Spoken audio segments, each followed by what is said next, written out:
정부가 단계적 일상회복 정책을 시작한 이후 전국적으로 코로나19 확산세가 빨라지면서 5차 대유행에 접어들었습니다.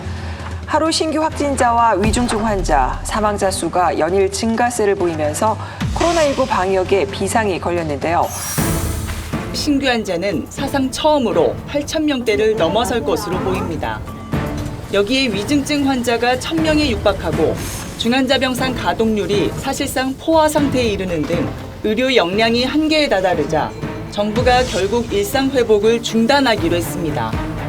방역 지표가 좀처럼 개선되지 못하고 있어서 대단히 답답한 심정입니다. 좀 더 강력한 사회적 거리두기 강화 조치를 시행하고자 합니다. 11월, 12월부터 지금 증가하고 있는 이 5차 대유행은 전 세계적으로도 증가하고 있는 건 사실입니다. 그래서 이번 5차 대유행은 유럽발 5차 대유행이 전 세계 확진자의 50% 이상을 차지할 정도로 5차 대유행은 분명히 있고요. 이런 5차 대유행이 발생하고 있는 것과 이제 우리나라 상황을 좀 놓고 보면 조금 차이가 있습니다. 사망률의 차이가 좀 있습니다. 그게 좀 그러니까요. 심각한 문제고요. 네네. 지금 우리나라가 그 확진자 중에 발생한 사망자, 그걸 이제 치명률이라고 합니다. 네네. 코로나19로 인한 치명률이 1.62%가 됐습니다.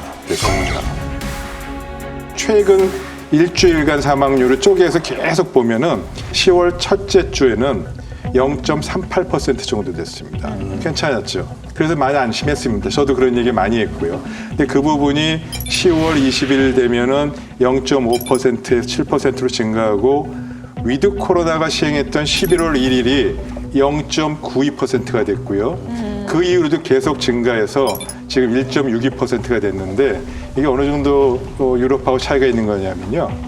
영국이 환자가 증가했지만 영국이 현재 그 똑같은 주간 사망률로 치면은 0.28%입니다. 우리가 영국보다 현재의 사망률로 보면 주간 사망률 5배 이상 높다는 데 문제가 있습니다.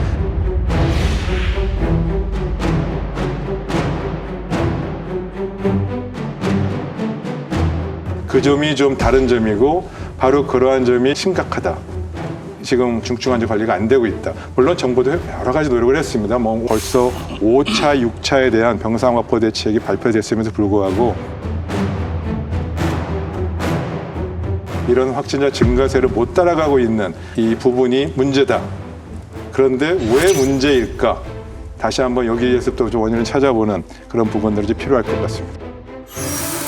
호주 국빈 방문을 마치고 귀국한 문 대통령의 첫 메시지는 대국민 사과였습니다. 위중증 환자의 증가를 억제하지 못했고 병상 확보 등의 준비가 충분하지 못했습니다. 방역 조치를 다시 강화하게 되어 국민들께 송구스럽습니다. 사실 그것보다 더 큰 지적은 위드 코로나는 12월 11일 원래 시행했지 않습니까? 네. 근데 원래 질병관리청장은 12월 9일쯤부터 했으면 좋겠다라고 좀 조심스러운 전망도 했었습니다. 1일날 일주일 이상 앞당겨서 했는데 실제 주간 치명률이 증가한 거는 10월 초부터 증가했거든요. 네네. 이런 악화되는 이 지표가 분명히 있음에도 불구하고 왜 위드 코로나를 시행했느냐. 준비가 철저히 됐을지 모르는데 철저히 안 된 상황이라면 위드 코로나 시행 자체가 출발 자체가 부적절했던 거 아니냐라는 지적이 나오고 있는 그런 상황을 좀 주목해야 될 것 같습니다.